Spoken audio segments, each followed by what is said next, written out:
आज की इस वीडियो में हम आपको एक गरीब मजदूर की मोहब्बत की सच्ची कहानी सुनाएंगे। किस तरह एक गरीब मजदूर का दिल एक शहजादी के ऊपर आ जाता है, और जब वह बादशाह के सामने शहजादी से निकाह का पैगाम लेकर जाता है, तब बादशाह उसके सामने ऐसी शर्त रख देता है जिसको पूरा करना नामुमकिन होता है। और जब वह उन शर्तों को पूरा कर देता है, उसके बाद बादशाह उसके साथ क्या करता है और बिना कांटों वाले गुलाब के बाग का क्या राज था, चलिए जानते हैं इस वीडियो में। तो आप इस वीडियो को आखिर तक जरूर देखिएगा। साथ ही वीडियो को लाइक और हमारे यूट्यूब चैनल शाहानी नॉलेज को सब्सक्राइब कर लें। वो मुल्क हजारों में नहीं, लाखों में एक था, और उस मुल्क की शहजादी आशकारा गोया जन्नत की कोई हूर जमीन पर उतर आई हो। वो बादशाह की इकलौती औलाद थी, नाजों से पली, लाड़ों में ढली, और इतनी हसीन कि उसे देखकर चांद भी बादलों में छुप जाया करता। उसकी आंखें काजल से नहीं, जैसे रात की स्याही से बनी थीं। जुल्फें इतनी लंबी कि कंधों से नीचे लहरातीं, और जब हवा में उड़तीं तो फिजा महक जाती। उसके हुस्न की चर्चा हर गली, हर महफिल, हर दरबार में थी। उसके लब गुलाब की पंखुड़ियों जैसे, और रंग ऐसा के जैसे सोने पर दूध का छींटा। चाल में नजाकत, बातों में शरारत, और तबस्सुम में ऐसा जादू कि देखने वाला खुद को भूल जाए। एक रोज जब शहर की गलियां अपने रंग में थीं, शाही सवारी बाजार से गुजरी। गुलाबी रंग की पालकी में रेशमी पर्दों के पीछे बैठी थी वही चंचल, शोख और बेइंतहा हसीन शहजादी आशकारा। लोगों की भीड़ दोनों तरफ थी। कोई सजदे में झुका, कोई नजरें झुकाकर खड़ा, और कोई बस एक झलक की तमन्ना लिए। उन्हीं लोगों में एक था उबैद, एक गरीब मगर दिलकश मजदूर। उसका चेहरा धूप में तपा हुआ, मगर आंखों में एक अनजानी चमक थी।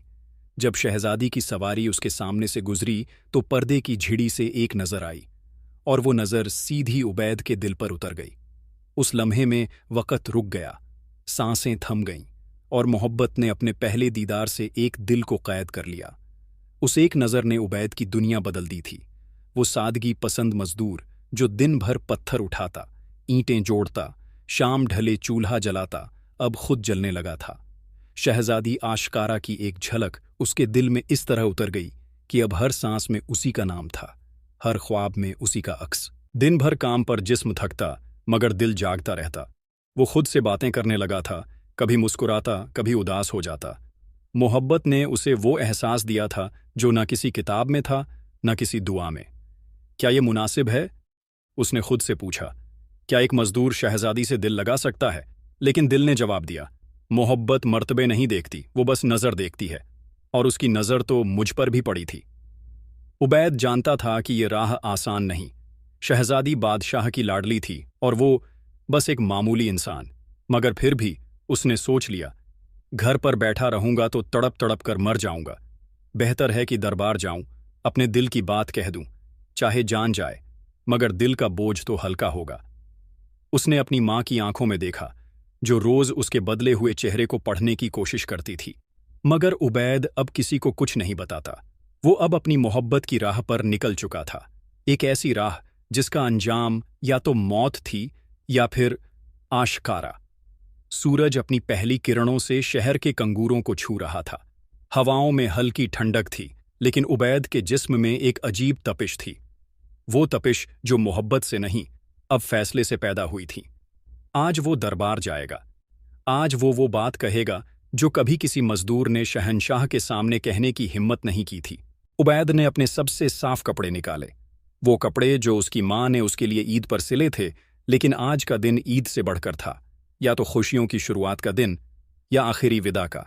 उसने अपनी आंखों में इज्जत का काजल लगाया और दिल में खुददारी का पत्थर बांध लिया।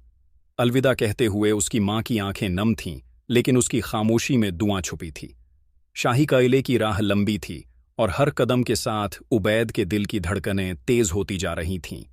हर दीवार, हर बुर्ज, हर सिपाही की नज़र जैसे कह रही थी, ये जगह तुझ जैसे के लिए नहीं बनी। लेकिन उबैद ने आंखें नीची नहीं कीं। वो मोहब्बत में गिरा था, मगर इज्जत में खड़ा था। जब वो किले के अंदर पहुंचा तो उसका सामना दरबारी सिपाहियों से हुआ। कौन हो और क्यों आए हो? सिपाही ने झुंझलाकर पूछा।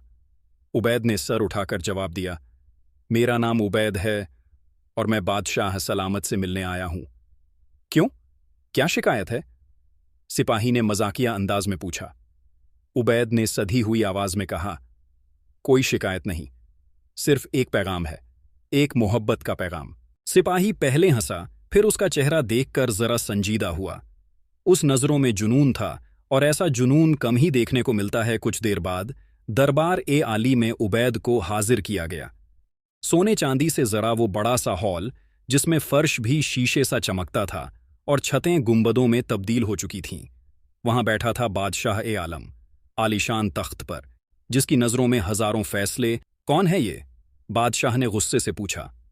हुजूर, उबैद ने सिर झुकाकर कहा, मैं वो शख्स हूं जिसकी तकदीर में सिर्फ मिट्टी लिखी गई थी, मगर जिसकी आंखों ने जन्नत का दीदार किया है। बादशाह ने भौहें चढ़ाईं। बात घुमा के ना कहो, सीधी बात करो। उबैद ने अब सर उठाकर कहा, मैं आपकी बेटी शहजादी आशकारा से मोहब्बत करता हूं और उससे निकाह की ख्वाहिश रखता हूं। दरबार सन्नाटे में डूब गया। हर एक निगाह उस मजदूर पर थी जिसने ऐसा जुर्रत भरा ऐलान किया था। बादशाह का चेहरा सख्त हो गया, जैसे पत्थर बन गया हो। किसी ने तुझे ये बताने की जुर्रत दी कि तू हमारी बेटी के काबिल है? बादशाह गरजा। नहीं, बादशाह सलामत, उबैद ने अदब से कहा। मुझे मेरी मोहब्बत ने हौसला दिया है। अगर मोहब्बत गुनाह है तो मुझे सजा दीजिए, लेकिन अगर मोहब्बत का पैगाम देना इज्जत है तो मुझे सुना जाए। बादशाह उठ खड़ा हुआ। गुस्से से उसका चेहरा सुर्ख हो चुका था। इसकी गर्दन उड़ाओ, वो चिल्लाया। मगर तभी वजीर आजम आगे बढ़ा और झुककर कहा, जहां पनाह, अगर इस शख्स को कत्ल करेंगे तो आपके इंसाफ पर सवाल उठेगा। इसने निकाह का पैगाम दिया है जो शरीयत में जायज है। इसकी सजा मौत नहीं हो सकती। बादशाह ने सख्त आवाज में कहा, ठीक है, अगर ये इतना ही सच्चा आशिक है तो इसे एक शर्त दी जाएगी, एक ऐसी शर्त जिसे पूरा करना नामुमकिन हो। उबैद ने बिना डरे कहा, शर्त चाहे जैसी हो, कबूल है। दरबार में सन्नाटा था। हर रूह जैसे थम गई थी। उबैद अब भी सिर ऊंचा किए खड़ा था, जबकि बादशाह की निगाहें उस पर इस तरह जमी थीं जैसे किसी मुजरिम को देखा जा रहा हो।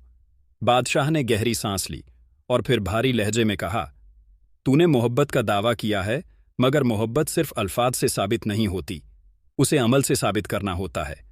हम तुझे एक शर्त देते हैं, अगर तू उसे पूरा कर सके तो सोचेंगे, सिर्फ सोचेंगे कि तू हमारी बेटी के काबिल है या नहीं। उबैद ने बिना झिझके जवाब दिया, हुजूर, शर्त चाहे जैसे भी हो, मंजूर है। बादशाह ने वजीर की तरफ इशारा किया। वजीर कुछ देर सोचता रहा, फिर बोला, शर्त यह है कि तू हमारे महल के पीछे जो वीरान पहाड़ी है वहां एक बाग लगाए, मगर ऐसा बाग जो सिर्फ गुलाबों से भरा हो, हर रंग के गुलाब, हर किस्म के, मगर एक भी कांटा ना हो। दरबार में एक हल्की सी हंसी की लहर दौड़ गई। कांटे रहित गुलाब, ये तो नामुमकिन था।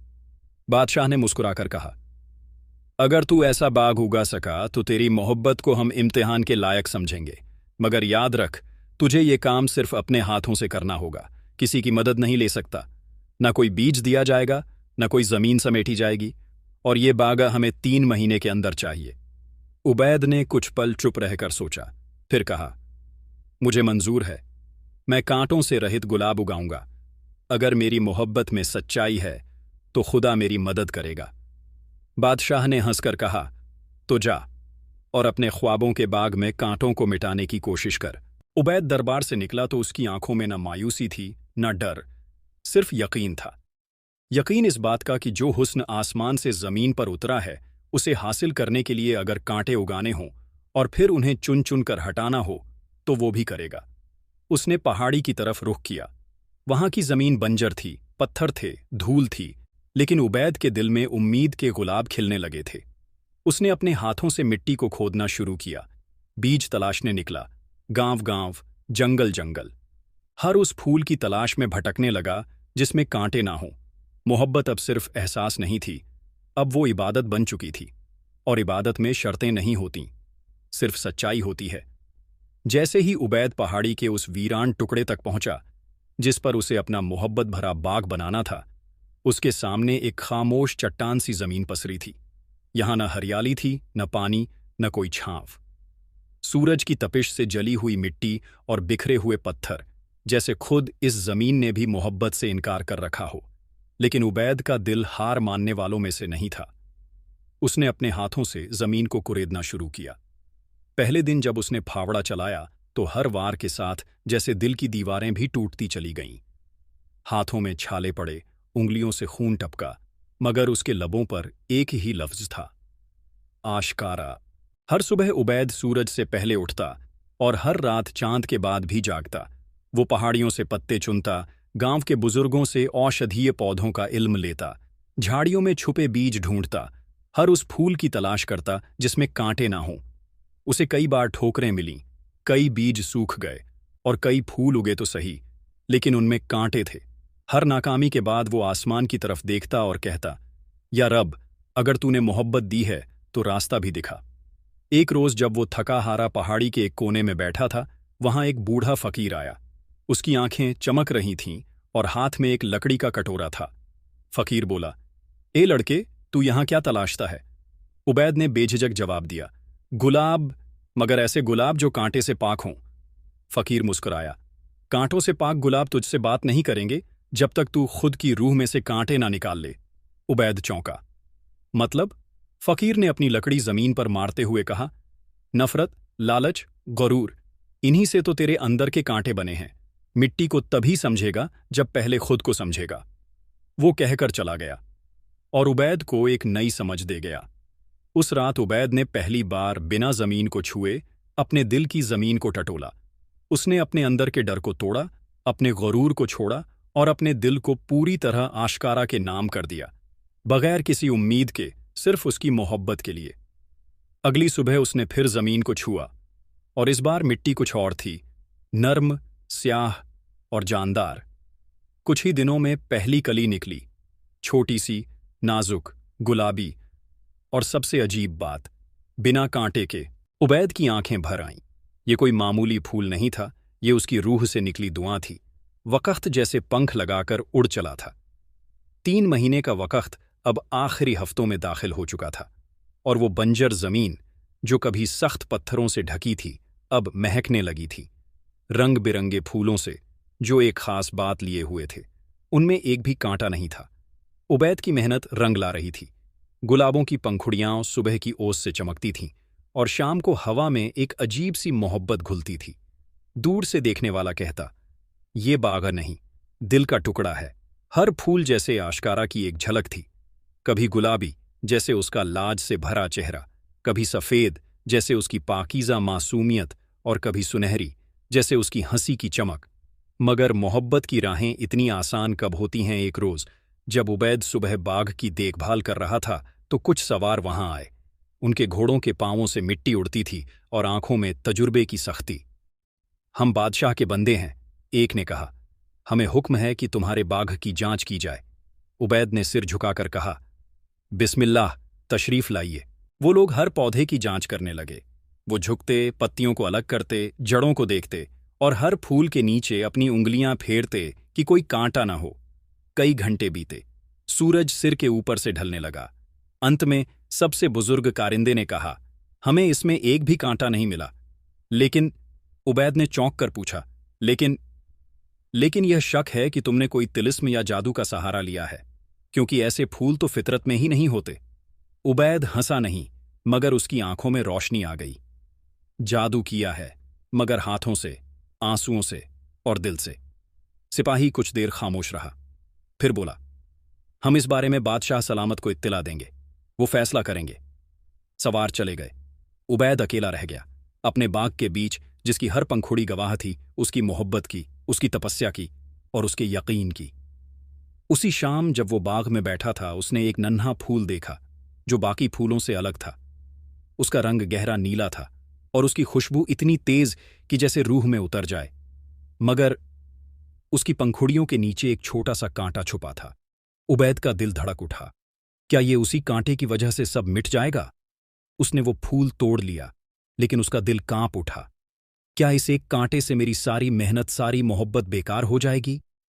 उसने फूल को देखा, फिर आसमान की तरफ देखकर कहा, या रब, ये इम्तिहान है या मेरी आजमाइश की इंतहा।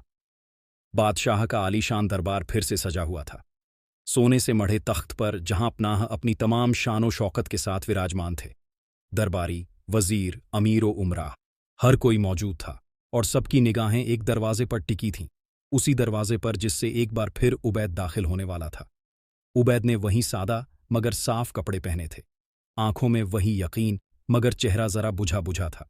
वो बाग तो बना चुका था, मगर उसके हाथ में एक छोटी सी चीज थी, एक नीला फूल जिसके नीचे छुपा था एक कांटा, एक बहुत महीन मगर वजूद रखने वाला कांटा।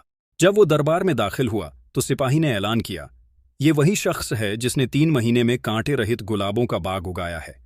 बादशाह ने नजरों से उसका जायजा लिया और ठंडे लहजे में कहा, क्या तू अपनी शर्त पूरी कर चुका है?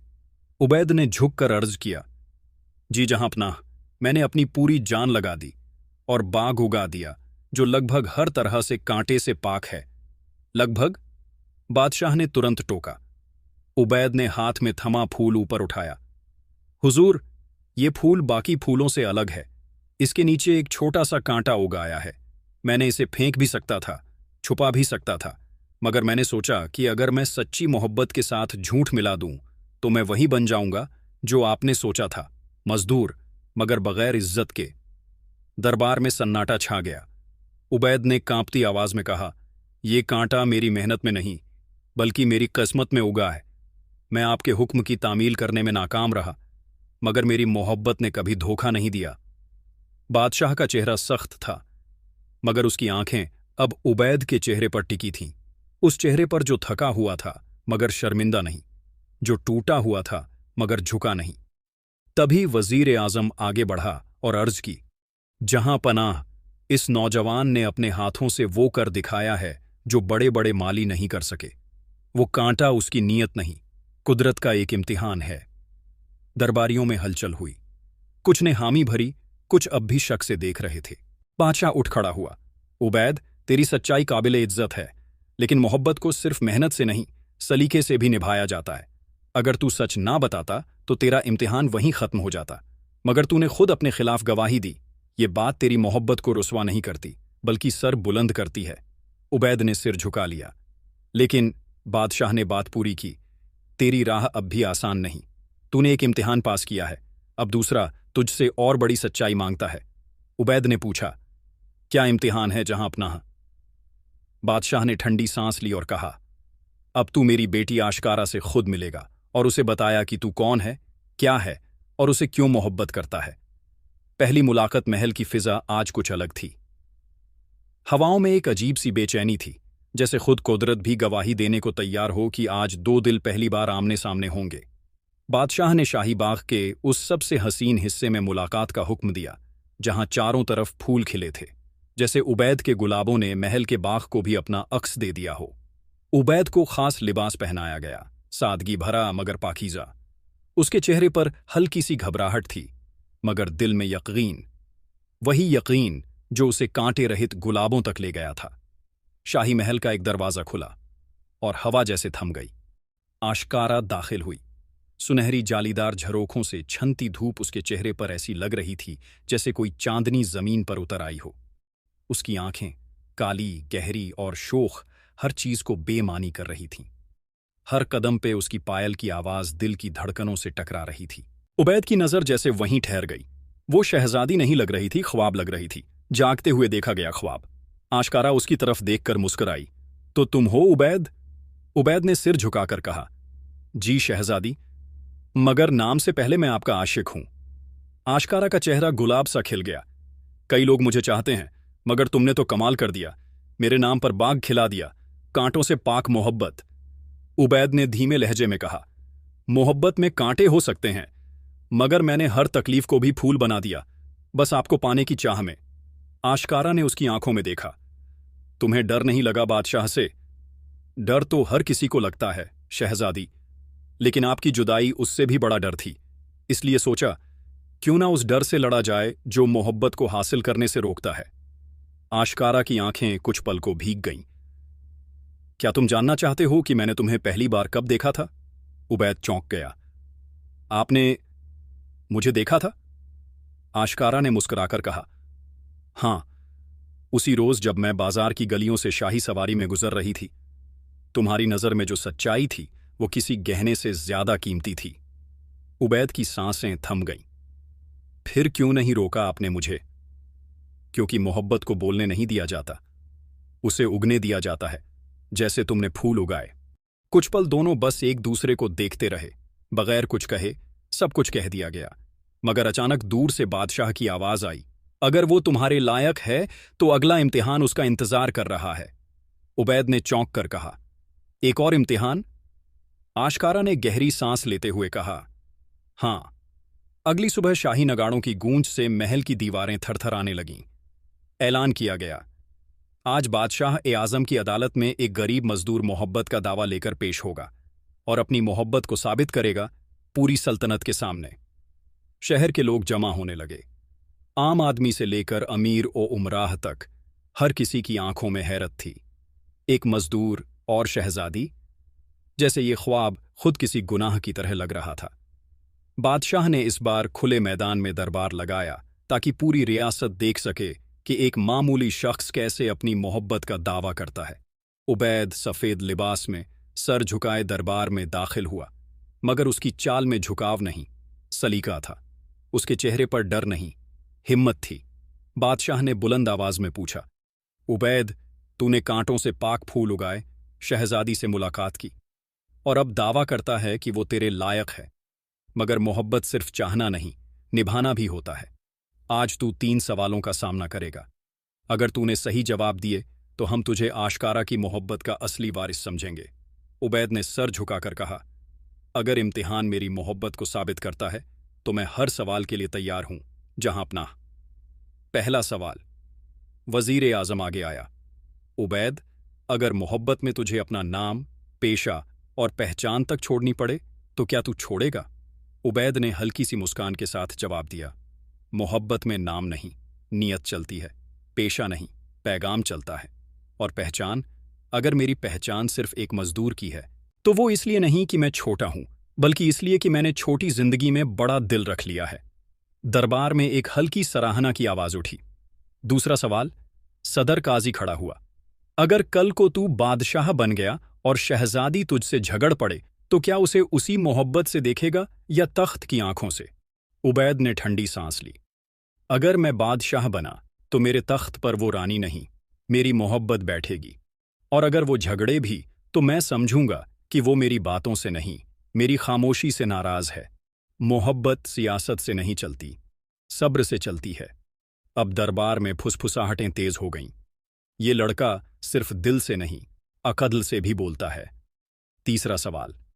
बादशाह खुद बोले, मान लो अगर आशकारा एक रोज तुझसे कह दे कि वो तुझसे मोहब्बत नहीं करती, क्या तब भी तू उसी तरह मोहब्बत करेगा? उबैद की आंखें भर आईं। जहां अपना, अगर मेरी मोहब्बत को उसकी मोहब्बत की जरूरत होती तो ये इम्तिहान देने की नौबत ही ना आती। मैं तो उससे उस रोज मोहब्बत करने लगा था जब उसने मुझे देखा भी नहीं था। और अगर वो मुंह मोड़ भी ले तो मैं तब भी उसी खुशी से उसके नाम की तस्बीह पढ़ूंगा, क्योंकि मोहब्बत लेना नहीं, सिर्फ देना जानती है। अब दरबार में सन्नाटा था और बादशाह की आंखों में पहली बार कोई नरमी दिखाई दी। उन्होंने कुछ पल खामोशी के बाद कहा, तेरे जवाबों ने मोहब्बत को नई जबान दी है उबैद, मगर तेरी आखिरी मंजिल अब भी दूर है। अगला इम्तिहान आखिरी होगा, जहां तुझे सिर्फ लफ्जों से नहीं, कुर्बानी से अपनी मोहब्बत का सबूत देना होगा। उबैद ने झुककर कहा, हुजूर, मोहब्बत के रास्ते में जान भी मांगे तो पेश है, आप सिर्फ कहिएगा। तू एक आम मजदूर है, बादशाह ने गरजती आवाज में कहा, और मेरी बेटी शहजादी आशकारा जो ताज की वारिस है तुझे इतनी आसानी से नहीं मिल सकती। उबैद ने गर्दन झुका ली, मगर उसकी आंखों में शिकवा नहीं था, बल्कि मोहब्बत का सुकून था। वजीर ने कुछ पल बाद कदम आगे बढ़ाया और बादशाह से धीमे लहजे में कहा, जहां अपना, अब अगर आप इसकी हिम्मत को नजरअंदाज करेंगे तो रियाया कहेगी कि हम जालिम हैं। इसे एक और शर्त दी जाए, मगर ऐसी जो नामुमकिन हो। बादशाह ने हामी में सिर हिलाया और फिर उबैद से कहा, अब सुन, अगर तू वाकई आशकारा से निकाह करना चाहता है तो तुझे हमारी एक और शर्त माननी होगी।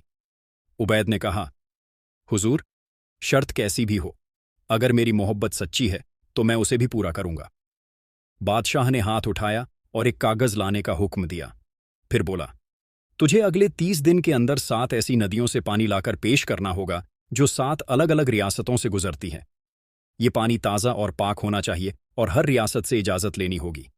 इन रियासतों के बादशाह और अमीर तुझ जैसे आम आदमी को इतनी आसानी से पास नहीं आने देंगे। यह सुनकर पूरे दरबार में सन्नाटा छा गया। आशकारा, जो पर्दे के पीछे से सब देख रही थी, उसका चेहरा फीका पड़ गया। वो जानती थी कि ये काम सिर्फ एक इश्क में डूबा दीवाना ही कर सकता है। उबैद ने गहरी सांस ली और कहा, मैं जाऊंगा जहां पनाह, और आपके दरबार में 30 दिन बाद लौटूंगा, 7 नदियों का पानी लेकर। अगर मेरी मोहब्बत सच्ची नहीं हुई तो रास्तों में ही दम तोड़ दूंगा, मगर अगर लौटा तो सिर्फ अपनी आशकारा को हमसफर बनाने के लिए। दरबार में हलचल मच गई। बादशाह ने हंसी छुपाते हुए सिर झुका लिया। उसके दिल में ये यकीन था कि उबैद इस बार हार जाएगा, मगर उबैद ने उसी वक्त सफर शुरू करने का फैसला किया। न कोई आराम, न कोई तैयारी, सिर्फ मोहब्बत की लौ और इरादे की आग। वो निकल पड़ा 7 मुश्किल रियासतों की तरफ, जहां पहाड़, रेगिस्तान, जंगल, दुश्मन और वक्त सब उसके खिलाफ थे। लेकिन हर मुश्किल के आगे उसे आशकारा की हंसी याद आती, उसकी आंखों का नूर और उसके इश्क का सुकून। पहली रियासत तक पहुंचने में ही 3 दिन लग गए। वहां की सरहदें सख्त पहरे में थीं, मगर उबैद ने वहां भी लोगों को अपने इरादे और सच्चाई से मोहित कर दिया, और आखिरकार उसे पहला घड़ा भर पानी मिल गया। वो थका नहीं, झुका नहीं। हर नई रियासत में वह और मजबूती से खड़ा रहा, और हर बार उसकी मोहब्बत ने उसे रास्ता दिखाया।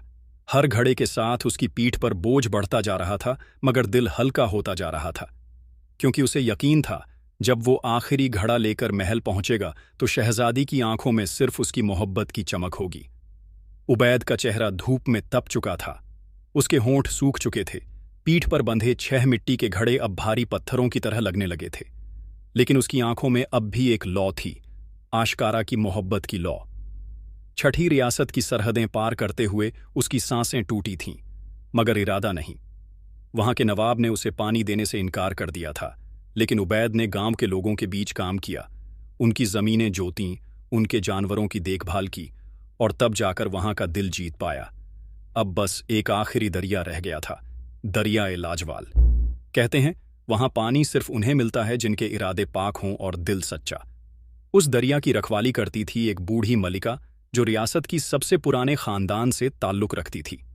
जब उबैद वहां पहुंचा, उसका जिस्म थक चुका था, पांव छाले से भर चुके थे, लेकिन उसका सीना अभी भी उठता था। हर सांस में आशकारा का नाम था। मल्लिका ने उसे देखा और कहा, क्यों आए हो यहां, ऐ मुसाफिर? तुम्हारी आंखों में आंसू हैं, लेकिन दिल में कोई आंधी भी। क्या चाहिए तुम्हें? उबैद ने झुके सिर से जवाब दिया, मुझे मोहब्बत चाहिए, एक शहजादी की मोहब्बत, जिसकी खातिर मैं ये सफ़र कर रहा हूं। आपके दरिया का पानी मेरा आखिरी इम्तिहान है। मल्लिका ने उसकी आंखों में देखा। वहां कोई झूठ नहीं था, कोई ख्वाब नहीं, सिर्फ एक सच्चा इश्क। अच्छा, तो तुम्हें पानी चाहिए? मल्लिका मुस्कुराई, मगर जान लो, यह दरिया उन्हीं को अपनाता है जो अपनी मोहब्बत में हर चीज से ऊपर सब्र और तपस्या रखते हैं। उबैद ने कहा, अगर मुझे यहां बैठकर महीनों इंतजार करना पड़े तो भी मैं करूंगा। मैं वापस खाली हाथ नहीं लौट सकता मल्लिका। मेरे इश्क की रोशनी मुझसे कहती है कि ये पानी मिलेगा। मल्लिका ने एक बार फिर उसकी ओर देखा और फिर एक इशारा किया। तभी दरिया के पानी में एक धीमा सा चमकता हुआ बवंडर उठा और धीरे धीरे किनारे की ओर बह आया। घड़ा बढ़ाओ, मल्लिका ने कहा। उबैद ने कांपते हाथों से आखिरी घड़ा आगे किया। पानी उसमें ऐसे भर गया जैसे खुद दरिया ने उसे अपनी मोहब्बत का इनाम दे दिया हो। उबैद ने घड़े को माथे से लगाया और कहा, या अल्लाह, तूने मेरे इश्क को कामयाबी दी। अब 7 घड़े उसके पास थे। रास्ता मुश्किल था, लेकिन उम्मीद की रोशनी ने उसे पंख दे दिए थे। कई दिनों के सफर के बाद जब वह महल के बाहर पहुंचा तो उसके कपड़े फटे थे, चेहरा धूल और पसीने से भीगा था, मगर उसके कदमों में एक शहंशाह की सी ठाठ थी। दरबार एक बार फिर सजा। बादशाह तख्त पर बैठा था और सारा महल इस बात से हैरान था कि वो लड़का लौट आया है, 7 दरियाओं का पानी लेकर। उबैद ने एक एक घड़ा आगे रखे। जहां अपना वादा था 30 दिन का, मैं 25वें दिन ही लौट आया हूं। हर रियासत का पानी, हर इम्तिहान, हर ठोकर, सब आपके दरबार में हाजिर है। अब फैसला आपका। दरबार में सन्नाटा था। बादशाह के लब खामोश थे, पर आंखें बोल उठीं। उसने वजीर की ओर देखा, फिर दरबारियों की तरफ, और आखिर में पर्दे के पीछे खड़ी आशकारा की आंखों से आंख मिलाई, जहां सिर्फ मोहब्बत थी। जब उबैद ने 7 दरियाओं का पानी बादशाह के सामने रख दिया तो दरबार की फिजा जैसे थम सी गई। हर किसी की निगाह उस युवक पर थी, जिसकी पीठ पर सफर की गर्द, बदन पर फटे कपड़े, मगर चेहरे पर एक शाहाना नूर था। बादशाह ने घड़ों की ओर देखा, फिर उबैद की तरफ। तूने वो कर दिखाया जो कोई शहजादा भी न कर पाता, वो धीमी मगर गूंजती आवाज में बोला। तू एक आम मजदूर था, मगर आज तेरी मोहब्बत ने तुझे शहंशाह बना दिया है। उबैद ने सिर झुकाते हुए कहा, जहांपनाह, मैंने कुछ भी नहीं किया। ये सब मेरे इश्क की ताकत थी जो मेरी रूह से जुड़ी हुई है। मैंने आशकारा को सिर्फ देखा नहीं, उसकी रूह से मोहब्बत की है। इस जवाब ने दरबार के माहौल को और भी रूहानी बना दिया। उसी वक्त पर्दा हटा और शहजादी आशकारा अपने पूरे शबाब में गजब की शोखी और नज़ाकत के साथ महल के आंगन में उतरी। उसकी आंखों में आंसू थे, मगर होंठों पर एक खुशनुमा मुस्कान। वो सीधी उबैद के पास पहुंची और बिना किसी झिझक के उसके सामने खड़ी हो गई। उबैद, उसने नरमी से कहा, तूने मेरे लिए वो कर दिखाया जो तख्तों ताज के मालिक भी नहीं कर सकते। तूने मेरे लिए अपना सब कुछ दांव पर लगाया। आज मैं बादशाह की बेटी नहीं, तेरी आशकारा हूं। उबैद की आंखों से आंसू निकल पड़े। ये आंसू हार के नहीं, बल्कि उस मोहब्बत की मंजिल के थे जो कभी ख्वाब थी, आज हकीकत बन चुकी थी। बादशाह ने धीरे धीरे तख्त से उठते हुए ऐलान किया, आज से उबैद हमारी रियासत का दामाद ही नहीं, उसका नायक है। वो जो मेहनत, सब्र और मोहब्बत का सबसे बड़ा मिसाल बन चुका है। मैं अपनी बेटी आशकारा का निकाह उबैद के साथ पूरे शाही रस्म व रिवाज से पढ़वाता हूं। और फिर पूरे महल में ढोल, नगाड़े और शहनाइयों की आवाज गूंज उठी। वजीर ने मुस्कुराकर कहा, आखिर मोहब्बत जीत गई। शादी की तैयारियां उसी वक्त शुरू हो गईं। शहर की गलियां सज गईं, आसमान में रंग बिरंगे झंडे लहराने लगे। लोग उस मजदूर की कहानी अपने बच्चों को सुनाने लगे जो इश्क की ताकत से राजकुमारी का दिल जीत लाया। निकाह के दिन शहजादी लाल जोड़े में सजी और उबैद एक सादे मगर साफ लिबास में, मगर पूरे शहंशाहाना अंदाज में बैठा था। जब काजी ने पूछा, उबैद, क्या तुमको ये निकाह मंजूर है? तो उबैद ने मुस्कुराकर कहा, कबूल है। और आशकारा की तरफ से भी 3 बार कबूल है की सदा आई। लोगों ने तालियां बजाईं, फूल बरसे और महल की फ़िज़ा में मोहब्बत की खुशबू फैल गई। ख़त्म हुई वो दास्तान जो इश्क से शुरू हुई, सब्र से पली और सच्चाई से मुकम्मल हुई। उबैद और आशकारा का नाम अब रियासत की सबसे पाक मोहब्बत की मिसाल बन गया। तो प्यारे दोस्तों, यह थी हमारी आज की कहानी। उम्मीद है कहानी आपको पसंद आई होगी। अगर कहानी पसंद आई हो तो इसे लाइक करें, साथ ही करीब लोगों के साथ इसे शेयर भी ज़रूर करें। नए आने वाले लोगों से हमारी दिल से गुजारिश है, हमारे यूट्यूब चैनल शहानी नॉलेज को सब्सक्राइब करके बेल बटन ऑन कर लें। मिलते हैं किसी नई वीडियो में। शुक्रिया। अल्लाह हाफिज़।